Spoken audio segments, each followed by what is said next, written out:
Hey there, and welcome back to Momma Drama Trauma. I'm your host, Jenny Kuemmel. If you listened to last week's episode, you know I took a little pause to reflect on the 1-year mark since my divorce was finalized. Now we're going to pick back up in January 2024, where life looked a little different. Finding my way through January. January 2024, a new year, but it didn't feel new. It felt heavy, like the emotional hangover of everything I'd survived the months before. I remember trying to tell myself, new year, new me. But the truth is, there were days I was still crying, still waking up with that lump in my throat, still replaying everything in my mind. The betrayal, the loss, the confusion of what my life had become. But this month was different in one huge way. This was the month Momma Drama and Trauma was born. At the time, I didn't realize it was the start of something bigger. I just needed a place to put my pain, somewhere to make sense of the mess in my heart. So I started writing, I started creating, and from all that heartbreak, this space came to life. January was also the month I began to see glimpses of myself again, through tears, through reflection, through hard conversations with my husband, and eventually through a weekend that completely changed me. A weekend in Chicago that would become one of the most healing emotional experiences of my entire life. This episode is about that month. The grief, the guilt, the realization that family isn't always forever. But also the quiet awakening that follows when you start to believe you might be okay again. So let's go back to January 2024, the month everything started to shift. When the calendar flipped to January 2024, I remember thinking, okay, new year, clean slate. But the truth is, it didn't feel new. It felt heavy, like the emotional hangover of everything I'd already survived. I wanted so badly to believe that flipping that calendar page meant flipping a page in my life too, but it didn't work like that. Grief doesn't care about dates or resolutions. It lingers. It changes shape, maybe softens a little, but it never just disappears. I wasn't crying every day anymore, not like I had in those early months when the shock was still raw, but I was still emotional. Some mornings, the sadness would sneak up on me out of nowhere. A song in the car, a familiar smell, or just the quiet of the house after the boys left for school. Other days, I'd feel almost okay. I'd get through the day without tears and even laugh, and for a few moments, it felt like I might actually be finding my footing again. That was progress, even if it didn't always feel like it. I was still figuring out who I was without him, still navigating that strange middle space where you're not falling apart anymore, but you're not quite whole either. That space between surviving and actually living again. There were still text messages back and forth between us, constant reminders that no matter how much had changed, our lives were still intertwined. The conversations were mostly about practical things, the boys, schedules, medical appointments, invoices, taxes, school events, things that on paper looked normal, but didn't feel normal at all. They were cold, careful, distant. Each message had weight. Words that used to be simple now felt like they carried 1,000 unsaid things beneath them. Sometimes I'd catch myself staring at my phone long after the conversation ended, rereading the same thread over and over, not because of what was said, but because of what wasn't. The tone, the space between the words, the realization that this was who we'd become. Two people who once shared a life, now barely sharing words. It was such a strange grief because he was still there, alive, reachable, but unreachable in every way that mattered. And that's the kind of grief that breaks you in ways you can't explain to anyone who hasn't lived it.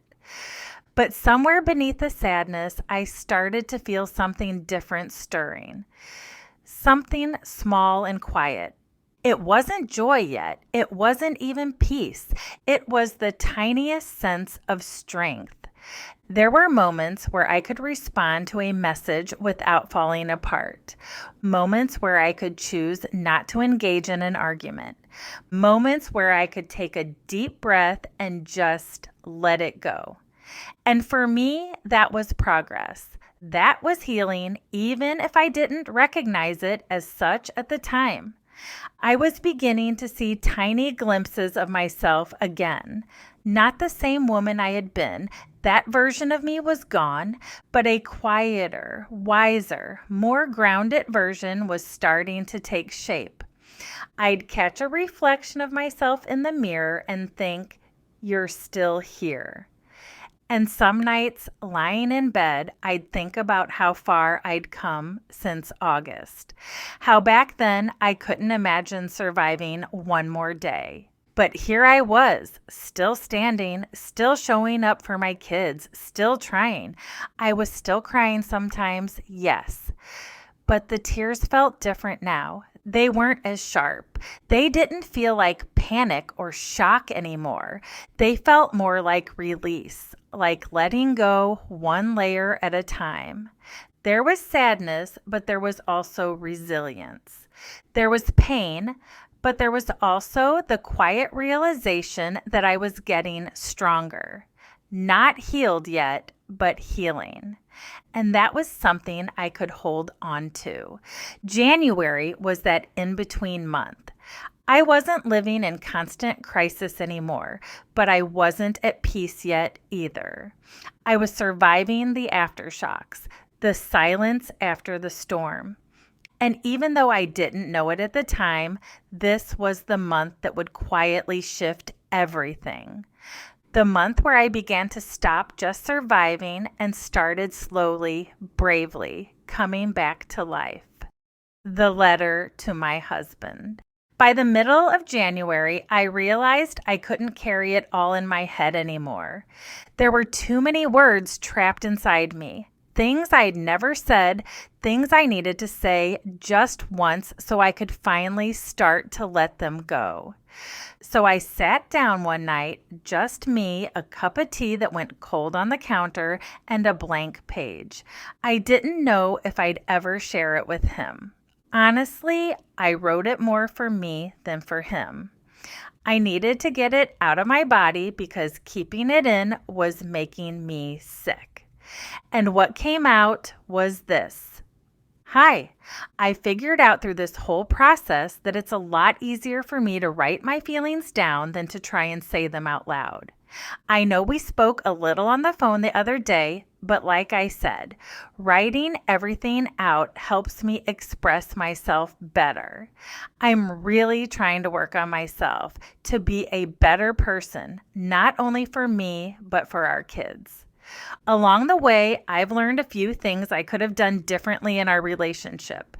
I really wish that after 22 years, we could have trusted each other enough to talk openly about how we felt. You said you hadn't been happy for 3 to 5 years, and I'm deeply sorry for that. I'm sorry you didn't feel you could come to me and say that. I'm also sorry that I wasn't happy with myself back then. Depressed, overweight, disconnected. I didn't feel good about who I was, and I didn't feel like I could come to you and say that either. I know we had ups and downs throughout our marriage. Who doesn't, right? I guess I just never realized how bad it really was, or that you were on the verge of leaving. I know I wasn't perfect. I have many faults of my own. Maybe I couldn't see your unhappiness because I was drowning in my own. I'm sorry for not seeing your pain because I was too caught up in mine. I'm sorry that you couldn't come to me because you were afraid of my reaction. I'm sorry I couldn't give you what you needed throughout our marriage. I'm sorry you felt the need to go outside of our marriage to feel good about yourself. I'm sorry for all the things I should have done differently. What I'm most sorry for is that we couldn't figure ourselves out enough to save our family. Throughout this journey of working on myself, I've learned a lot about who I am and what I want to change to become better. I know I'll never be perfect, but I do know I can be a better person for myself and for our kids. I'm still working on forgiving you for how you ended things, and I know I'll get there. Please just give me time. I truly wish we could have made it work, not just for us, but for our kids. The hardest part is realizing the life I thought we'd have once the kids were grown and you were retired is gone. I truly loved you, and you will always have a piece of my heart. I'm also sorry for all the hurtful things I've said since this all happened. I've been on a roller coaster of emotions. I have great days and then really bad days. And when I say things out of anger, it's me projecting my pain onto you. I do want you to be happy, and I hope you find what you were searching for that you couldn't find in our marriage. I'm still a work in progress, and I know I always will be. But I'm trying every day to be a better version of myself. What's been hardest is not only losing my husband, but my confidant, my best friend, my go-to person. But I am strong and I will get through this. I know I'll find the person meant for me when I'm fully healed and ready. I just hope for peace between us. I want us to work together in the best interest of our kids. I know they're struggling more than they let on, and they need us both to be their support system, even if we're no longer together. Betrayal is the worst kind of pain. Being blindsided by the person you love and trust most is devastating. Realizing that everything you've built together, every dream, every plan, is gone. That realization brings you to your knees. It leaves you in a fog that you have to fight your way out of. Life will never look like it once did, but now I get to rewrite it. I get to live for me and who I want to be. Some days are still hard. Some days they're heartbreaking.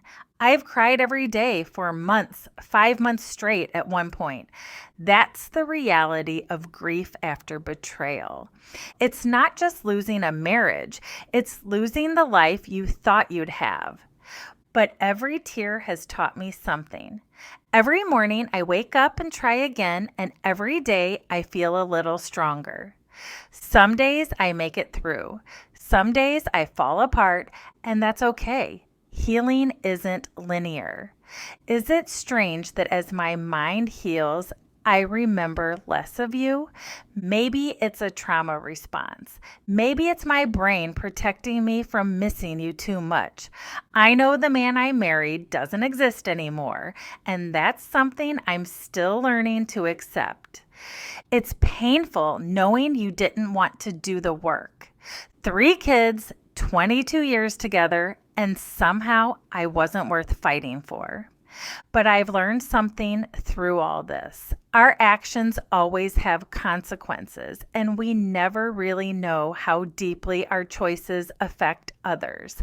Still, I'm choosing to heal. I'm choosing forgiveness, not for you, but for me. Because forgiveness is what's setting me free. Healing isn't easy, but it's worth it. I'm worth it. And so are you. Take care, Jenny. Even though he never read this, it was me putting my thoughts down on paper and releasing it all to the universe. And in doing that, something new was born. Momma Drama and Trauma. It was January 2024 when I created it. I didn't know it then, but that moment became the start of my healing journey. What began as an outlet for my pain slowly became a platform of purpose, a space for honesty, healing, and connection. A space not just for me, but for anyone who's ever felt broken, betrayed, or lost. That month changed everything. It reminded me that even from the most painful endings, something beautiful can begin. The fog of betrayal. After I wrote that letter, I remember feeling a strange kind of stillness, not peace, more like the kind of quiet that comes after a storm when the air still smells like rain. There was this heavy calm, the exhaustion that sets in when you've cried for months and your body just can't anymore.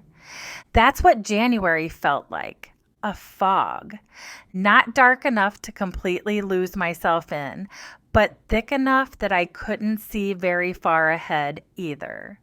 I'd wake up most mornings with that ache in my chest, that split second before I remembered everything that had happened. And then it would hit all over again, like, oh yeah, this is my life now. It wasn't fresh pain anymore, not the kind that took my breath away like it did in August, but it was deeper somehow. It had settled in. Some days it felt like I was walking through quicksand, doing the motions of life, but never really feeling like I was part of it. I'd make breakfast for the boys, answer texts, go to work, fold laundry, and all the while, my mind was somewhere else, thinking, replaying, questioning, wondering how everything that once felt so stable could crumble so fast. I don't think people talk enough about the fog after betrayal, that numb middle ground between heartbreak and healing. You're not falling apart every day anymore, but you're not okay either. You're existing in this strange quiet where everything is blurry. And the hardest part is pretending you're fine when you're not. There were days when I'd go through the motions and almost convince myself I was okay. And then I'd get in the car or crawl into bed at night and all of it would come rushing back. The loneliness, the disbelief, the loss of what I thought my life would be. I missed him, and that was the most confusing part, missing someone who caused so much pain. I would catch myself remembering small, random things, his laugh, the sound of him walking through the door, the way he used to tease me when I'd get flustered. Those flashes felt cruel, like my mind was playing tricks on me. I didn't want to remember, but I also didn't want to forget, because forgetting made it feel like all those years didn't matter. It's such a strange grief when the person you love is still alive, but the version of them you knew is gone. I grieved him the way people grieve the dead, only worse because he was still out there.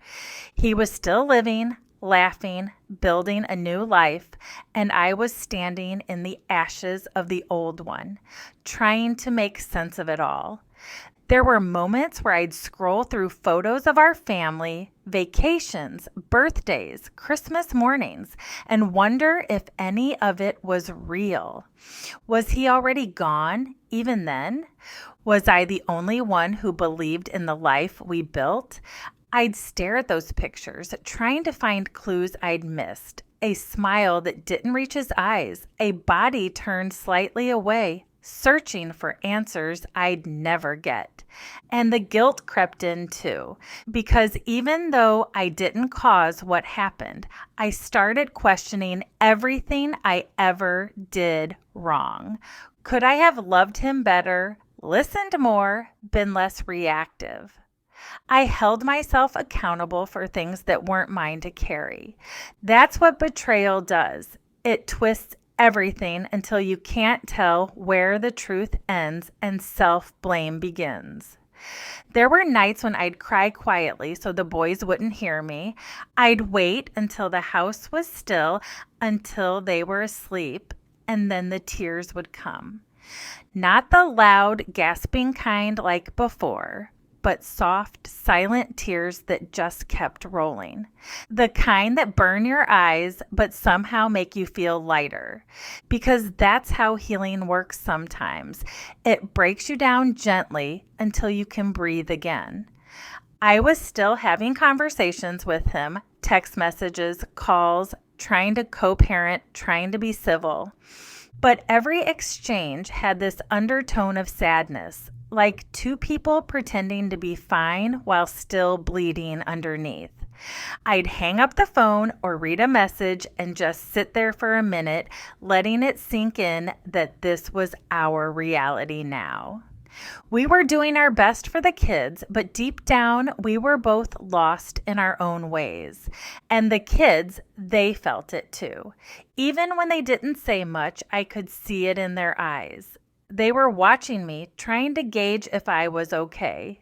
And that broke me more than anything, because I wanted to be strong for them, but I was still trying to find my own strength. So I kept doing the only thing I knew how to do. I kept moving, one day at a time, one breath at a time. I'd remind myself that it's okay to be both hurting and healing, that both can exist in the same moment. And through that fog, I started writing more, journaling, reflecting, building small pieces of myself again. That's how Momma Drama and Trauma started taking shape. It was born from those quiet nights in the fog, from the moments when I didn't know what else to do with the pain except turn it into something that might one day help someone else. Looking back, I can see that January was when I stopped trying to make sense of it all and started trying to make peace with it. It was when I began to understand that healing isn't about finding all the answers. It's about learning to live without them. It's about waking up every day and saying, I may not be okay yet, but I'm here. And for me, being here was enough. The birth of Momma Drama and Trauma. Somewhere in the middle of all that fog, something inside me started to shift. I had spent months trying to make sense of everything, crying, journaling, overthinking, replaying every word, every moment. And then one night, sitting alone with my laptop and a cup of tea that had gone cold again, I thought, what if I could take all of this, the heartbreak, the confusion, the loneliness, and turn it into something that might actually mean something? That's when Momma Drama and Trauma was born. At first, it wasn't a podcast. It wasn't even a plan. It was just an idea, a tiny flicker of light in the dark. I remember opening a blank document and typing out the name, and the second I saw it on the screen, something inside me exhaled. It was like, this is it. This is where I'm supposed to put it all. I needed somewhere to pour the mess, the pain that didn't fit neatly into conversations.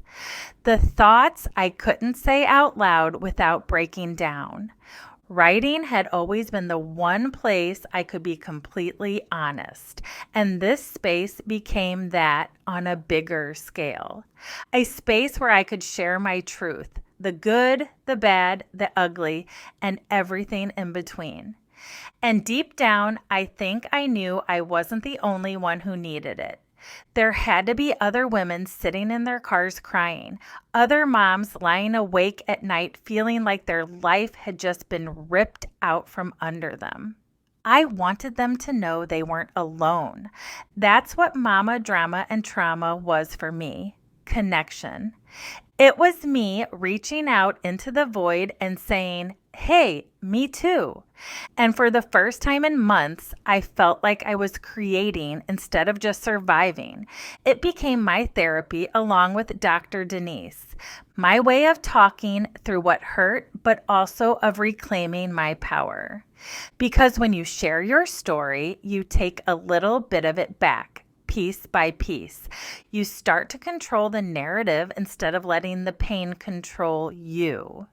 There were nights when I'd sit up late, writing in my journal or recording voice notes on my phone, raw, unfiltered thoughts about motherhood, betrayal, grief, and trying to figure out who I was after 22 years of being somebody's wife.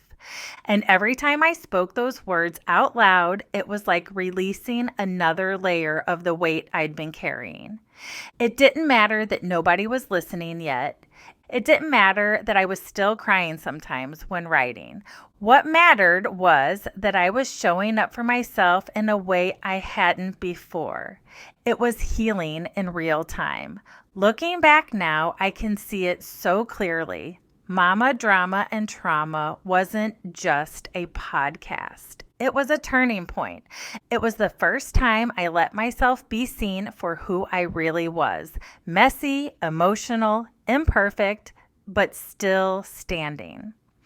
That creative outlet gave me something to look forward to, something that was mine, something that didn't depend on anyone else's approval or attention.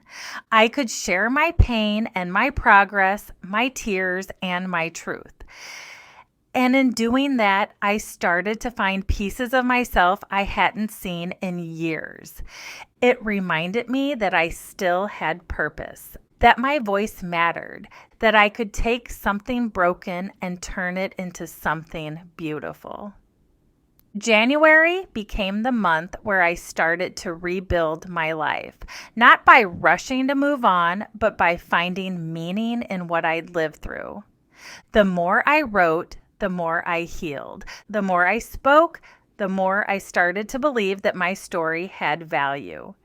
This was my release. I felt it. Like, okay, Jenny, this is where the healing begins for real. Because when I gave my pain a voice, it stopped having power over me. It became part of my purpose instead. The trip to Chicago, my emotional and spiritual breakthrough. By the end of January, something in me knew I needed more than just words. I had been journaling, crying, writing letters, building Momma Drama and Trauma. All of it was healing, but there was still something locked inside me, something stuck. And that's when Dr. Christie told me about a friend of hers in Chicago, Dr. Lamont. She said he was a chiropractor like her, but also a spiritual healer. She said he had a way of helping people release what they were holding inside. At first, I wasn't sure. It felt like such a leap to go spend a weekend with people I barely knew, to open myself up like that. But something in me said, go. Maybe it was desperation. Maybe it was hope. Either way, I said yes. We drove up to Chicago, about 5 hours in the car. It was winter, cold, gray skies, that early evening darkness that settles in before you're ready for it. The kind of drive where you have too much time to think. I stared out the window a lot, watching the highway blur past, and Dr. Christie kept counting the hawks along the way. It was her thing. She saw them everywhere, perched on fence posts and highway signs, soaring over the frozen fields. Every time she spotted one, she'd smile and say softly, "Another hawk." And I'd glance up, thinking about all the times I had driven this same route with the kids to visit my husband for work. Those same open fields, those same hotels off the exits, the same skyline slowly coming into view. All of it now haunted by the ghost of a life that no longer existed. When we arrived at Dr. Lamont's, I didn't know what to expect. He welcomed us in, warm eyes, calm presence. The first thing he had us do was change into shorts and t-shirts. It was January in Chicago, bitter cold outside, but inside his home it was warm, almost sacred. He started with physical adjustments, the kind of chiropractor work you'd expect, but it was more than that. It felt like he was aligning more than just my spine. Then he led us into the steam room. The heat wrapped around me, heavy and cleansing. We sat in silence for a while, sweat running down my back, my mind racing at first and then slowly quieting. He scrubbed us with some kind of leaves. I don't even know what they were, and then poured cold water over us. Ice cold. It shocked my system, but it also woke me up. It was like my body was saying, let go, let go, let go.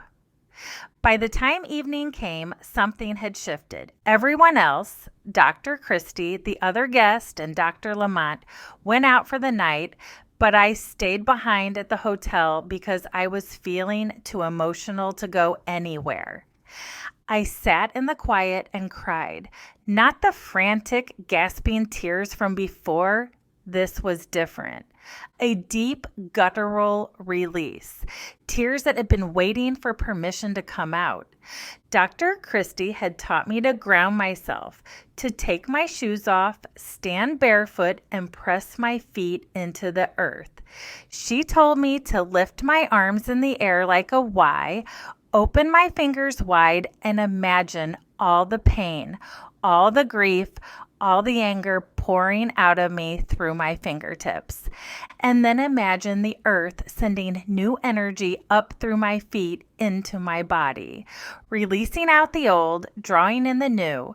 So I did that right there in the hotel room, hands up, feet bare, tears streaming down my face. It wasn't pretty, it wasn't polished, but it was real.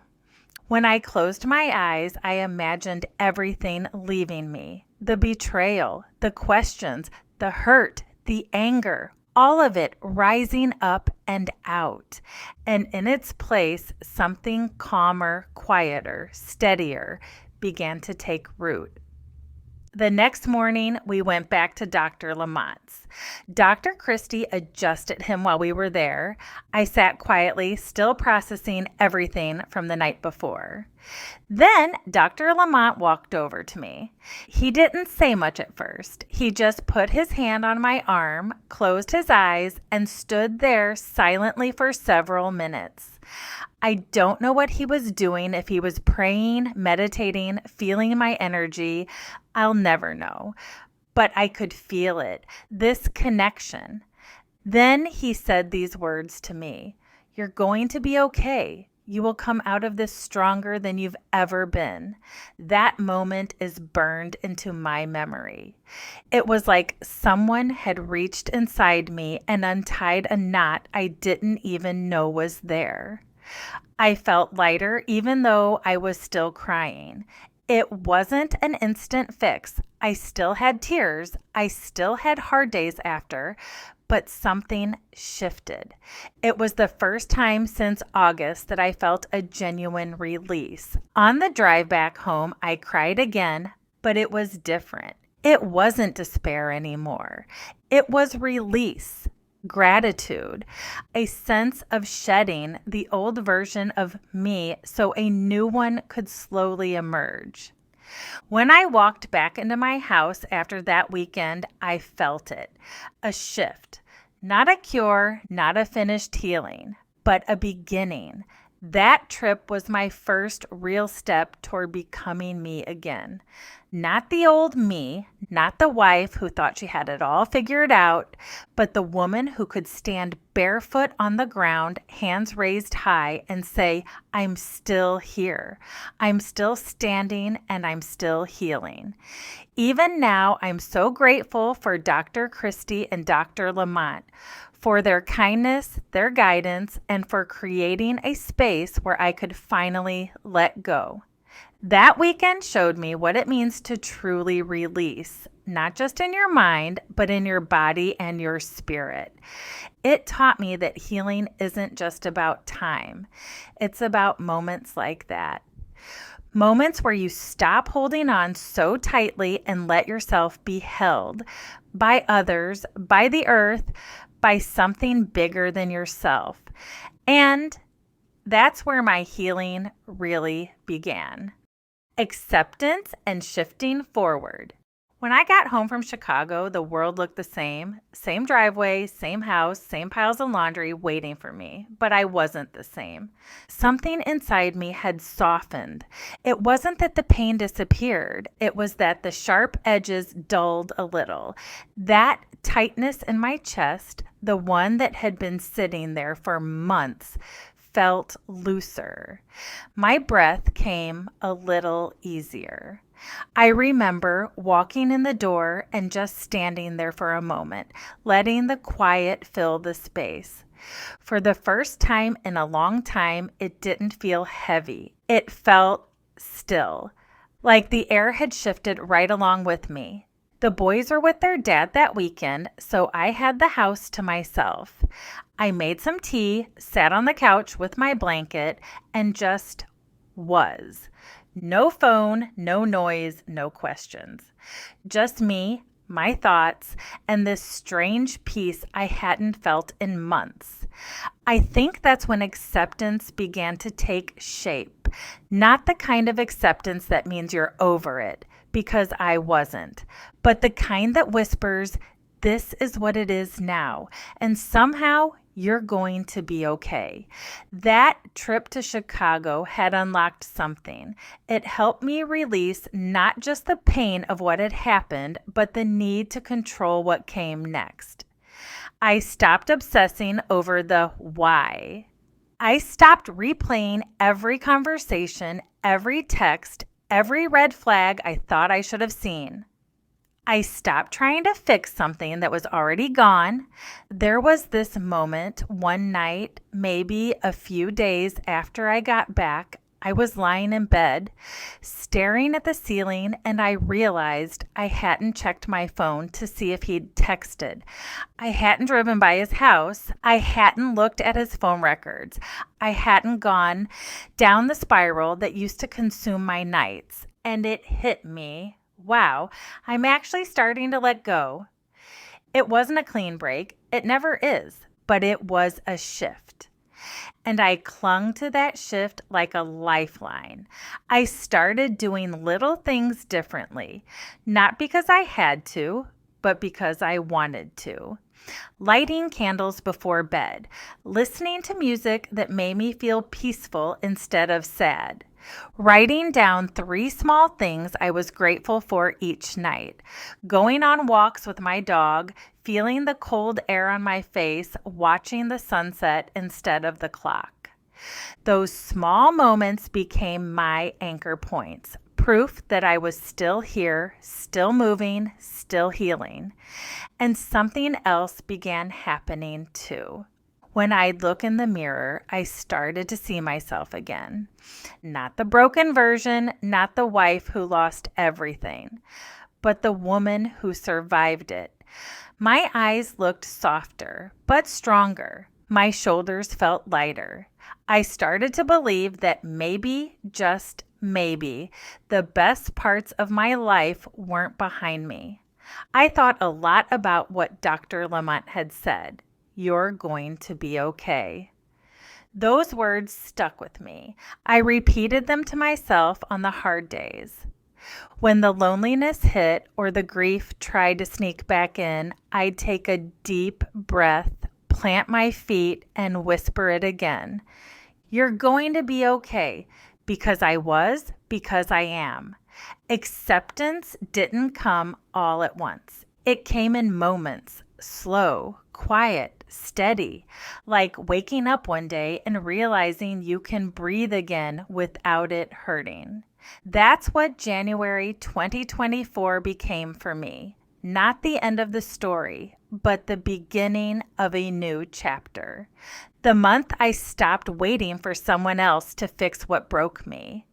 The month I started realizing that peace wasn't going to come from him, it was going to come from me. It was the start of rebuilding my heart, my confidence, my life. It was when I began to believe in myself again. And even though I still had tears left to cry, I knew now that those tears were cleansing, not breaking me. They were part of the release, part of the rebirth. If I could go back and talk to the Jenny who walked into that month, I'd tell her this: you're doing better than you think. The worst is behind you. The pain won't always feel this loud. One day soon, it's going to feel lighter. You are strong, you are healing, and you are finding your way home, back to yourself. And that's what January gave me, a glimpse of peace. Not the loud movie ending kind, but the quiet, steady kind that seeps in when you finally stop fighting the storm and start letting it pass. That month didn't fix me, but it woke me up. It reminded me that I'm still here, still worthy, still whole, even with all the cracks. And that was the real beginning of me. As January came to a close, I could feel the shift inside me, subtle but real. It wasn't a grand moment of arrival or a perfect ending. It was quieter than that. It was peace, the kind that comes after you've cried, released, and finally stopped fighting the way things are. This month taught me that healing isn't about getting back to who you were before everything broke. It's about meeting the person you're becoming, the one who's learning little by little to breathe again, to trust again, to live again. That trip to Chicago changed me.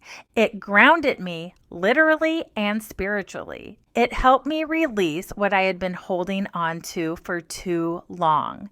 And when I came home, I felt lighter, not healed, but open, ready to keep walking forward instead of looking back. January 2024 was the month I began to rebuild. It was the month I realized I didn't need to understand everything that happened to start healing from it. And it was the month Momma Drama and Trauma came to life, born out of pain, but rooted in hope. This space became my outlet, my purpose, and my way to remind myself and anyone listening that we're not alone in our mess. So if you're in your own season of letting go, I want you to know peace doesn't come all at once. It comes in moments, in car rides where you cry and release, in long walks where you breathe again, in quiet nights where you finally stop checking your phone. Those moments are the proof that you're healing, even if it doesn't feel like it yet. If this episode spoke to you, I'd love to hear from you. Come join me over on Facebook, Instagram, or TikTok at Momma Drama and Trauma and tell me one moment in your healing journey where you realized things were finally shifting. Your stories, your words, and your support mean the world, and they help other women know they're not alone too. And if you're watching on YouTube, drop a comment below with a heart if you felt this one. And as always, you are strong, you are worthy, and your story matters.